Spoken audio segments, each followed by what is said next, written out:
நம்மளுக்கு அங்கே போய் வந்து எந்த தொடர்புகளும் கிடைக்காது. சும்மா ஒரு மன திருப்திக்கு நீங்கள் உட்காந்துட்டு வரலாம், அவ்வளோதான். அந்த வாயு தான் எல்லாத்துக்குமே ஒரு பிரதானமாக, ஆனால் மறைஞ்சிருக்கு. அதை நம்ம வெளிக்கொண்டு வர்றது ரொம்ப கஷ்டம். வாயுவில் தான் இந்த அஸ்தமா சித்திகள்னு சொல்லக்கூடிய விஷயங்களே எல்லாமே இருக்கு. இதை தான் வந்து சித்தர்கள் பயன்படுத்தியிருக்காங்க. இப்படிப்பட்ட சமாதி தான் நம்ம போய் உட்கார்ந்தோடனே அந்த வாயுவை தாங்க முடியாமல் நம்ம ரொம்ப சென்சிட்டிவாக நம்ம இருக்கிறோம், அந்த ஆன்மீக பாதையில் போகிறோம் அப்படின்னா நம்மளுக்குள்ள வந்து அது வந்து ஒரு அதிர்வாக. வணக்கம், குருவே சரணம். ஐயா, நம்ம சித்தர் சமாதியை பற்றி நீங்கள் முன்னாடி வந்து ஒரு வீடியோவில் பற்றி பேசி போட்டிருந்தீங்க. இப்போ சில பெரிய கோயில்கள் இருக்கிறத விட சித்தர் சமாதிகளில் வந்து அதிகமான அதிர்வலை வந்து இருக்குன்னு சொல்லி பேசி போட்டிருந்தீங்க. அதை பற்றி கொஞ்சம் விளக்க முடியுமா? சித்தர் சமாதின்றது பார்த்தீங்கன்னா நிறைய சித்தர் சமாதிகள் இருக்குது. நம்ம ஊர்லேயும் இருக்குது, தமிழ்நாட்டில் ஃபுல்லாக நிறையா அங்கங்கே ஊரில் நிறையாவே இருக்குது, கேள்விப்பட்டிருக்கோம். ஆனால் எது உண்மையான அந்த யான நிலையை நோக்கி அடைந்து தன்னுடைய உயிர் ஸ்தானத்தை அங்கே நிலை நிப்பாட்டிட்டு போயிருக்காங்க அப்படின்றது தான் அங்கே நம்ம முக்கியமாக பார்க்க வேண்டியது. எல்லாரும் அப்படி நிலைநாட்டி வச்சுருப்பாங்களா அப்படின்னா அப்படி நிலைநாட்டி வச்சிருக்க மாட்டாங்க. இப்போ ஒரு ஆன்மீகத்தை நோக்கி ஒரு பயணத்தில் இருப்பாங்க. இருக்கிறவங்க என்ன பண்ணுவாங்க, அந்த வழியிலேயே முயற்சி பண்ணிக்கிட்டே இருப்பாங்க.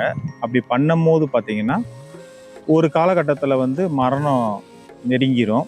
அவங்களுக்கு உடல் சூழ்நிலை ஒட்டாமல் போயிடும். இல்லை வந்து உடல் சூழ்நிலைகள், மன சூழ்நிலைகள் ஒத்து இல்லாமல், இல்லை சுற்றி இருக்க சூழ்நிலைகள் ஒத்து வராமல் போகலாம். அப்படி அந்த மாதிரி சமயத்தில் அவர் வந்து இறக்க நேரிடலாம். அந்த ஆன்ம பாதையில் இருக்கிறவர், அவரை சுற்றி அவரை ஃபாலோ பண்ணக்கூடிய மனிதர்கள் இருப்பாங்க. அவங்க அவரை குருவாக நினச்சி ஒரு சமாதி நிலையை வந்து உருவாக்குவாங்க. இது வந்து ஒரு நார்மலான ஒரு விஷயம். அதை உருவாக்கிட்டு அதை அவங்கள வந்து உள்ளே வச்சு அதுக்கு மேலே வந்து லிங்கமோ இல்லை அவங்களுக்கு பிடித்த தெய்வங்கள் ஏதாவது ஒரு இதை பிரதிஷ்டை பண்ணி அதை வழிபடுற முறைகள் வந்து இருக்குது. ஆனால் இதை தாண்டி அதுக்குள்ளே இருக்கக்கூடிய ஒரு சயின்ஸும் சரி, இன்னும் ஆன்மீகம் டீப்பாகவும் இன்னும் நமக்கு தெரியாத விஷயங்கள் என்னன்னு பார்த்தீங்கன்னா, முக்கியமாக இது வந்து நிறைய இடத்துல இந்த சமாதி நிலைகள் வந்து இருக்குது. ஆனால் இவங்கெல்லாம் அந்த சமாதி நிலைக்கு போனால் நம்மளுக்கு அந்த அதிர்வு அலைகளை நம்மளால் பெற முடியுமா அப்படின்னு கேட்டிங்கன்னா, அவங்களுக்கு இருக்கக்கூடிய நிலைக்கு ஏற்றாப்புல தான் நம்மளால் ரிசீவ் பண்ண முடியும். அவங்களே அந்த இடத்துல உயிர் ஸ்தானத்தை நிப்பாட்டலை, ஒரு வகை காற்று அந்த இடத்துல இருக்கும், அந்த காற்றை நிப்பாட்ட முடியலை அப்படின்னா அவங்களால நம்மளுக்கு அங்கே போய் வந்து எந்த தொடர்புகளும் கிடைக்காது. சும்மா ஒரு மன திருப்திக்கு நீங்கள் உட்காந்துட்டு வரலாம், அவ்வளோதான். இதே இது ஒரு யோக நிலை, அதாவது யான நிலை அடைந்த ஒரு ஞானியாக இருக்கட்டும், அவங்க என்ன பண்ணுவாங்க அப்படின்னா இந்த ஊரில் இருக்கக்கூடிய மக்களுக்கோ இல்லை இந்த உலக மக்களுக்கோ தேவையான விஷயத்தை வழங்குறதுக்காண்டி சில வேலைகள் பண்ணுவாங்க. அந்த வேலையில் என்ன பார்த்தீங்கன்னா, தன்னுடைய மரண காலம் நெருங்கும் போது அவங்களுக்கு தெரிஞ்சிடும், இந்த நட்சத்திரம் இந்த திதியில் வந்து உயிரை வந்து நான் பிரிக்க போகிறேன் அப்படின்ற ஒரு விஷயம் வந்து அவங்களுக்கு தெளிவாகவே தெரியும்.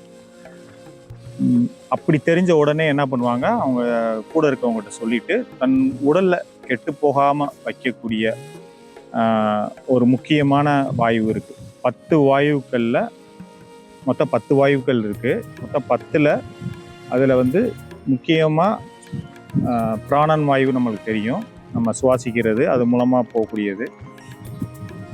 அது கடைசியாக இருக்கக்கூடிய வாயு வந்து ரொம்ப, அந்த வாயு தான் எல்லாத்துக்குமே ஒரு பிரதானமாக, ஆனால் மறைஞ்சிருக்கு. அதை நம்ம வெளிக்கொண்டு வர்றது ரொம்ப கஷ்டமாக இருக்குது யோக மார்க்கத்தில்.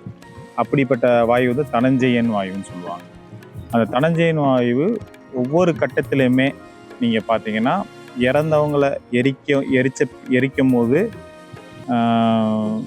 ஒரு 2 hours 3 hours கழித்து அந்த வாயு வந்து செதறி போகும். மற்ற எல்லா வாயுக்களும் 9 வாயுக்களும் பிரிஞ்சு போயிடும். இப்போ எடுத்துக்காட்டுக்கு நான் சொல்கிறது வந்து இப்போ கூர்மன் வாயுன்னு வச்சுக்கோங்களேன். அதுதான் வந்து நம்மளை வந்து பார்க்க வைக்கிறது.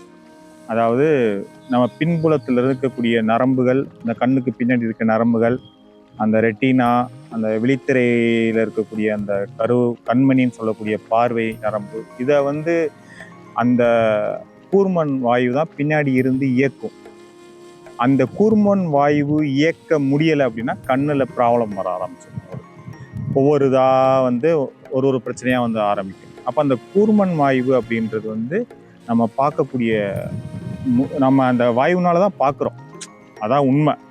இதுக்கு உபயோக பொருளாக பயன்படுறது இந்த விழித்திரை, இந்த கண், இந்த உடல் உறுப்புகள். மற்றபடி அந்த வாயு தான் வந்து அது மூலமாக வந்து டிரான்ஸ்ஃபர் ஆகுது. இதே மாதிரி காது கேட்கறதுக்கு, நம்ம தொடு உணர்ச்சிக்கு, மூக்கில் சுவாசம் நடக்கிறது எல்லாத்துக்குமே ஒரு வாயுக்கள் வந்து சம்மந்தப்பட்டு இருக்கு.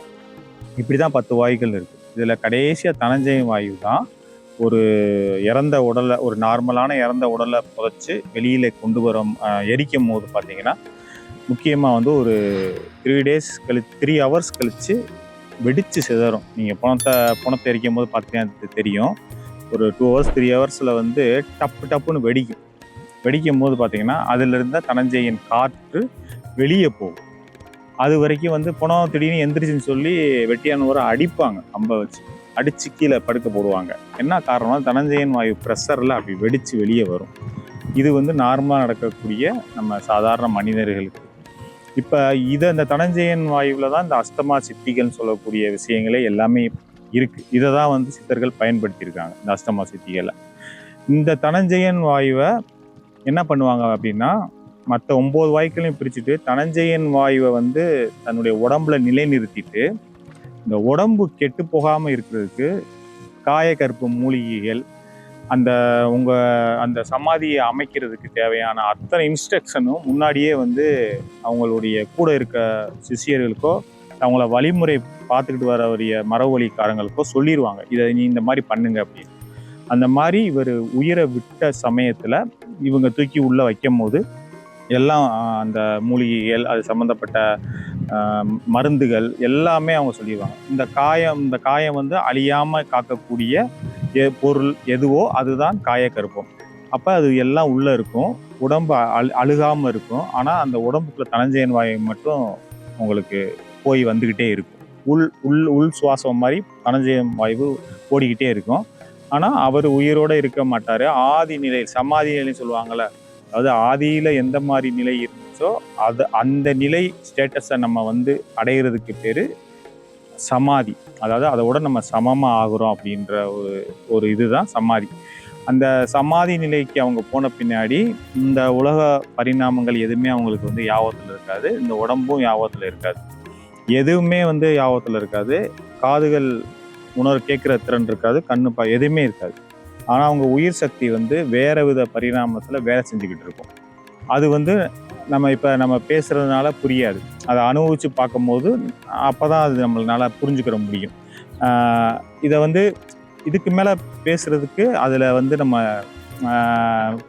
புரியாது, அது பேசுகிறது வேண்டாம், அதனால் தவிர்த்துருவாங்க. இப்போ இந்த தனஞ்சயன் வாயு அப்படின்ற வாயு வந்து நிலைநிறுத்தி வைப்பாங்க. இந்த தனஞ்சயன் வாயுக்குன்னு ஒரு கட்டளை கொடுத்துருப்பாங்க, இன்ஸ்ட்ரக்ஷன். எப்படின்னா, இப்போ இந்த சித்தர் வந்து இப்போ இந்த இடத்துல அடக்கம் ஆயிருக்காரு அப்படின்னா, இப்போ இந்த ஏரியாவில் அவர் அடக்கம் ஆகும்போது என்ன தேவை, இங்கே வந்து ஏதாவது வந்து மக்களுக்கு தேவைப்படுது, இங்கே உணவு பஞ்சம் அப்படின்னா, இங்கே உணவு பஞ்சம் இல்லாமல் இருக்கிறதுக்கு என்ன தேவையோ அந்த விஷயத்த இந்த தனஞ்சய வாயு தான் வச்சுருப்பார். இவர் இன்ஸ்ட்ரக்ஷன் பண்ணி உள்ளே வச்சுட்டு போயிடுவார். அங்கே யாரெல்லாம் வேண்டி வர்றாங்களோ அந்த இது நடக்கும். ஊருக்கும் பொதுவாக நடக்கும், தனிப்பட்ட மனிதனுடைய எண்ணங்களுக்கு ஏற்றாப்புலையும் நடக்கும். இது ரெண்டுமே வந்து இருக்கும். இப்படிப்பட்ட சமாதி தான் நம்ம போய் உட்கார்ந்தோன்னே அந்த தனஞ்சயனுடைய வாயுவை தாங்க முடியாமல் நம்ம ரொம்ப சென்சிட்டிவாக நம்ம இருக்கிறோம், அந்த ஆன்மீக பாதையில் போகிறோம் அப்படின்னா நம்மளுக்குள்ள வந்து அது வந்து ஒரு அதிர்வாக வந்து தெரியும். கோயில்களில் வந்து அதிர்வு நிலைகள் இருக்குது, நிறைய மாறினால அந்த அதிர்வலைகள் வந்து கொஞ்சம் நம்மளால் உணர முடியல. மற்ற அதிர்வலைகளும் சேர்ந்துருச்சு, நிறையா அதிர்வலையும் சேர்ந்துருக்கும் போது நம்மளால் ஒரு குறிப்பிட்ட விஷயத்தை வந்து அந்த இடத்துல உணர முடியல. சமாதி நிலையில் வந்து மேக்சிமம் சமாதி அப்படின்னு போயிட்டாலே எந்த சமாதியில் அமைதி நிலை காக்குறாங்களோ அந்த சமாதி தான் சரியான சமாதியாக இருக்கும். அங்கே தான் சக்தி ஓட்டம் இருக்குன்னு நீங்கள் தெரிஞ்சுக்கணும். அங்கே போனாலே அமைதி வந்துடும். சுற்றி இருக்க எல்லா மக்களும் அமைதியாக பேச மாட்டாங்க, பேச முடியாது, அப்படி ஒரு சுச்சுவேஷனை அது உருவாக்கிடும். அப்பயே தெரிஞ்சுக்கிறலாம் நம்ம வந்து அந்த எவ்வளோ சக்தி வாய்ந்த அந்த இதுன்னு சொல்லி. அப்படி இப்போ உட்காரும் போது நம்மளுக்கு தேவையான விஷயங்கள் வந்து அது மூலமாக நம்மளுக்கு கிடைக்கும். இதுதான் வந்து சித்தர் சமாதியில் இருக்கக்கூடிய நிலைகள். எல்லா இடத்துலையும் சும்மா இறந்தவங்கள என்னன்னு தெரியாமையே அந்த பாதையில் இருந்துட்டு இறந்தவங்கள தூக்கி கொண்டு போய் உள்ளே வச்சுட்டு இது சமாதி அப்படின்னா அது சமாதின்னு சொல்லிக்கிறலாம். ஆனால் வந்து பார்த்திங்கன்னா அது மூலமாக என்ன மக்களுக்கு நன்மை கிடைக்கும், நான் சுற்றி இருக்க இவங்களுக்கு என்ன இருக்கும் அப்படின்றது வாய்ப்பு இல்லை. ஆனால் அந்த உடலில் இருக்கக்கூடிய தனஞ்செயன் வாயுவும் அவங்களுக்கு இத்தனை வருஷத்துக்கு அப்படின்னு அந்த கணக்கு வச்சுருப்பாங்க. அதாவது ஒரு யுகம் முடிகிற வரைக்கும் இருக்கலாம், இல்லை இத்தனை வருடங்கள், இல்லை சூரியனுடைய பயணத்தை நோக்கி இருக்கலாம். ஏதோ ஒரு காரணத்தில் அடிப்படையாக வச்சு தான் அவங்க அதை வச்சுருப்பாங்க. அப்படி வச்சுருக்கும் போது அந்த நிலை அந்த காலகட்டம் வரைக்கும் அது செயல்படும். அதுக்கு பின்னாடி அது சூழ்நிலை மாறிடும். இப்படி எத்தனையோ சமாதிகள் இருக்குது, மறைஞ்சு அதை அழிஞ்சு போன சமாதிகளும் இருக்குது, இன்னும் உயிரோட்டமாக இருக்கக்கூடிய சமாதிகள் இருக்குது. அது கண்டுபிடிக்க முடியாமே இருக்குது, நார்மலாகவும் இருக்குது. அதாவது சமாதி நிலையை அடையாதவங்களையும் கும்பிட்டுக்கிட்டு இருக்கக்கூடியவங்களும் இருக்காங்க, நல்ல சமாதி நிலையை அடைஞ்ச தன்மையை கண்டுபிடிக்க முடியாதவங்களும் இருக்காங்க. இது வந்து இருக்குது. ஆனால் நம்ம தான் முயற்சி பண்ணி நம்மளுடைய உணர்வு நிலையை வந்து தூண்டி ஷார்ப்பாக்கி அதை நம்ம கண்டுபிடிக்க முடியும். அதுக்கு கொஞ்சம் பொறுமையும் தேடலும் வேணும். அது இருந்தால் செய்யலாம். இதுக்கு முழு ஆதாரமாக இருக்கிறது வந்து குண்டலினி சக்தின்னு சொல்லுவாங்க. ஒரு உயிர் உருவாகும் பார்த்தீங்களா, அப்போ ஆரம்ப கட்டம், அந்த ஆரம்ப கட்டம்தான் ஒரு சின்ன வந்து அந்த குண்டலினி சக்தியோட வேலை என்னன்னு கேட்டிங்கன்னா, அந்த குண்டலினி சக்தி அந்த அந்த இது மாதிரி அந்த ஃபஸ்ட்டு மூச்சு வந்து குழந்தை இழுக்க ஆரம்பிக்கும் போது தான் ஃபஸ்ட்டு நுரையீரலை இயங்குது. அந்த இயக்கத்தில் இருக்கக்கூடிய ஒரு கடுமையான ஒரு மன அகங்காரத்தில் நம்ம வரும்போது பார்த்திங்கன்னா அதுக்குள்ளேயுமே வந்து குண்டலினி சக்தி கீழே வந்து மூலாதாரத்தில் வந்து நின்றும். இந்த மூலாதாரத்தில் நிற்கும் போது திருப்பி மேலே ஏறதுக்கு